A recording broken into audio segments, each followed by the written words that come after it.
Breaking news here on Lunchtime Sports, which is that Liverpool manager Jurgen Klopp has parted company with the club. This will obviously come as a shock to many people, not least us here in the studio, and not even Klopp himself. You're kidding me, yeah? This brings the end to a fantastic 8-year reign under Klopp, where Liverpool won the Champions League, reaching 2 finals as well, before winning the Premier League and returning it back to Anfield after a 30-year wait, and a very successful season which saw them almost do the quadruple, but were 2 games away from achieving the feat. However, last season, the 22-23 season did not go according to plan, and Liverpool finished outside of the top 4. This was obviously the breaking point for FSG, who have now parted company with the charismatic manager. Who takes the reins going forward is anyone's guess. Just dips into B&Q. You think that FSG would at least be able to provide some goalposts? Clearly they're making lots of cut. Can't work in these conditions. I think that might be Mo.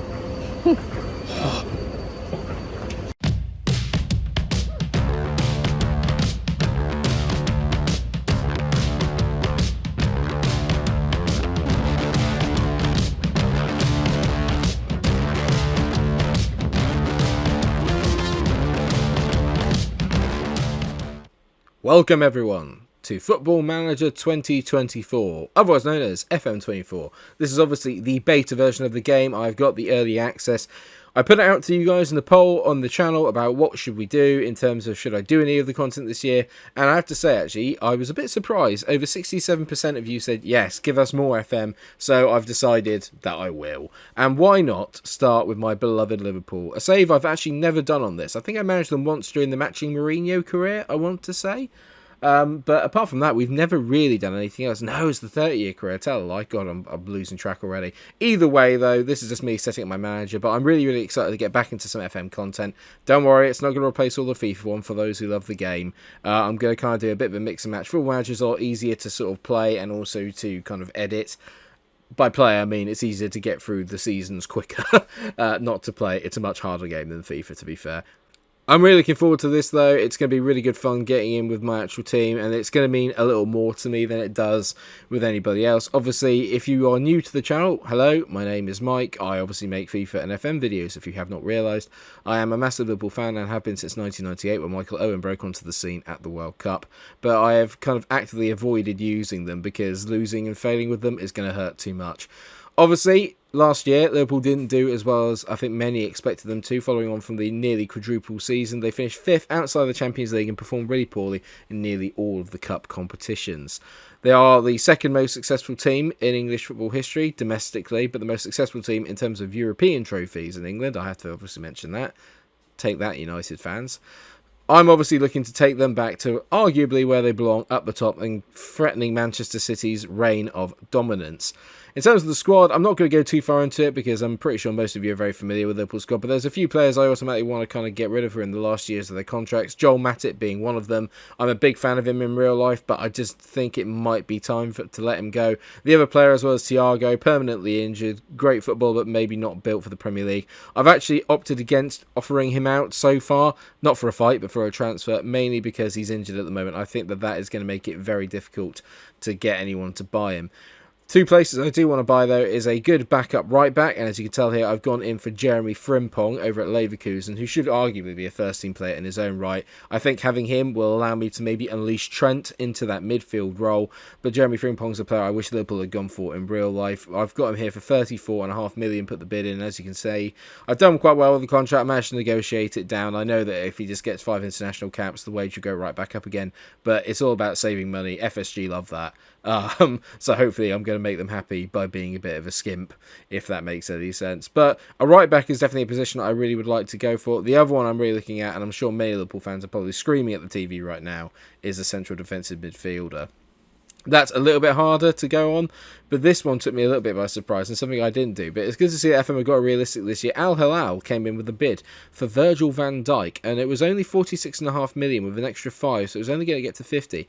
I thought, you know what, we're going to go for it. I'll throw in 80 million and then 20 million instalments to make it 100 million overall.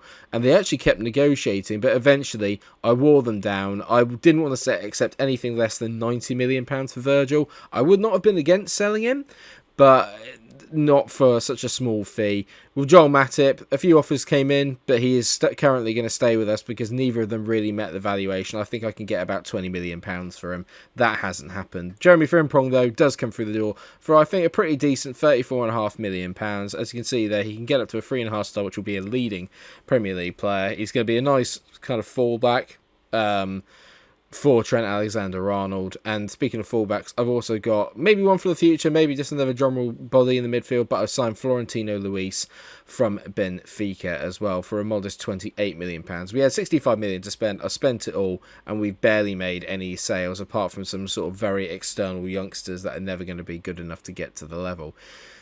I've not going to do post-com in many of these. I literally just did it the first time round because I was recording late at night and I didn't want to sort of obviously wake everybody up. And as you can tell, if you know at the moment, I am currently still in the process of moving house. So webcam will be back when I basically moved in officially.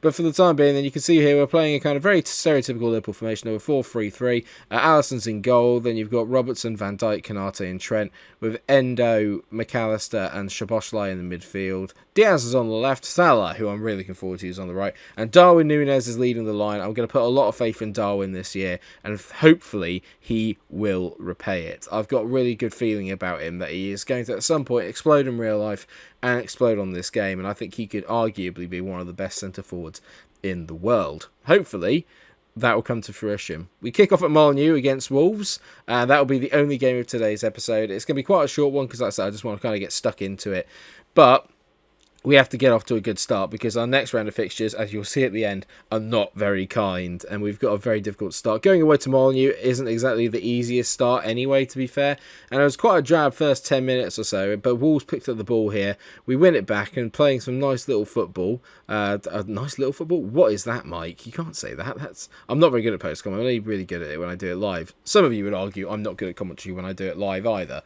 But I'm even worse when it's post-com because I'm watching it all unravel. I'm very organic. I like to watch it happen. That sounds a lot dirtier than I meant it to.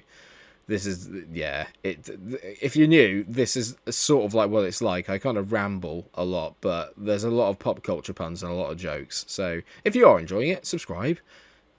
And Pedro Neto there hits it wide. You see, there's no excitement because I know that he's missed it. That's the issue. I'm hoping I can convey that that was a good chance for them. And it was, but you know, I knew it wasn't going in. As did Ali, which is why I'm assuming he left it, apart from the fact he couldn't obviously reach it.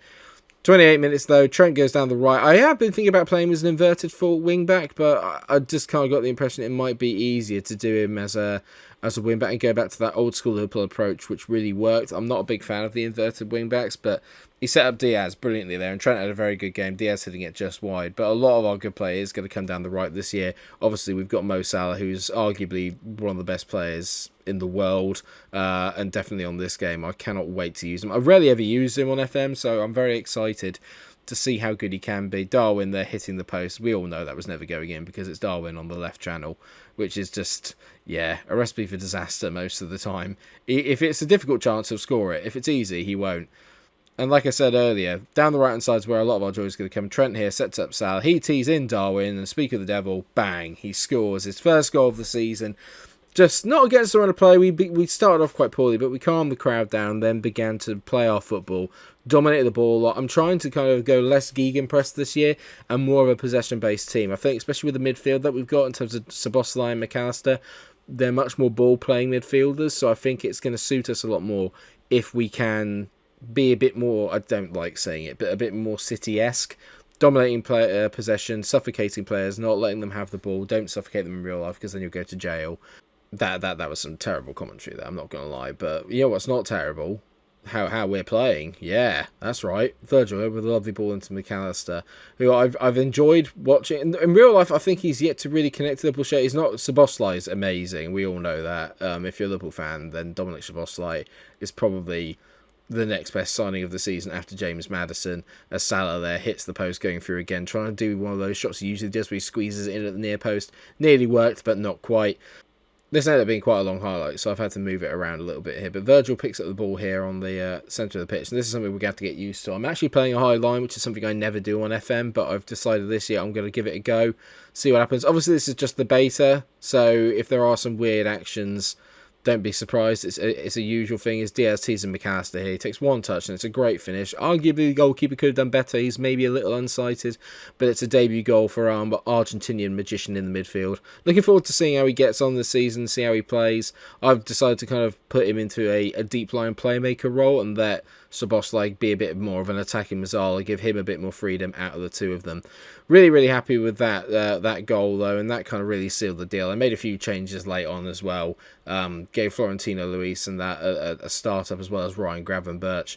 But it was all down the right-hand side. I think if we can keep these two ticking along, Trent and Mo, keep them both fit for the season, we're going to be in business, as Mo was threatening every time we went forward. He did also get man of the match, as it would be expected, because it's Mo, and he always gets man of the match. Like I said, I brought on a couple of players towards the end just for their debuts, Frimpong being one of them, give them a little taste of what it's like to play in a Liverpool shirt and get some Premier League experience. But in the end, we managed to win comfortably 2-0. Very decent result. Gary O'Neill, I think, is doing absolutely bits in real life. I think he's a great manager. He's a little bit up against it this year, it's safe to say, as you can see that Liverpool hammer Wolves. No real injuries to worry about as well, which is a good start. And as I said earlier, our season is not easy. Away at Molineux with a nice, comfortable win, but then at hosting Man City, away at Arsenal, a decent game against, I believe that's Burnley there, and then Chelsea as well after that, and Tottenham. So we're playing 4 of the top 6, or the big 6, if you like, within the first 6 game weeks, which is not easy. Not easy at all. But hopefully next time it will obviously be live com, and so we're going to get some more organic reactions. But I just wanted to get this kind of underway, and thank you all for obviously voting and wanting to get FM back on the channel. But more importantly, thank you very much for watching. If you have enjoyed today's episode, then please do drop a like, subscribe, come back for more. I can't wait to get properly stuck into the Liverpool save, and I'll obviously try and do as many comedy sketches as I can with the kind of limited resources that I have at the moment, so you can get a real feel for what it is that I do when I do this kind of content. But until then, take care of yourselves everyone, and stay cool. Bye.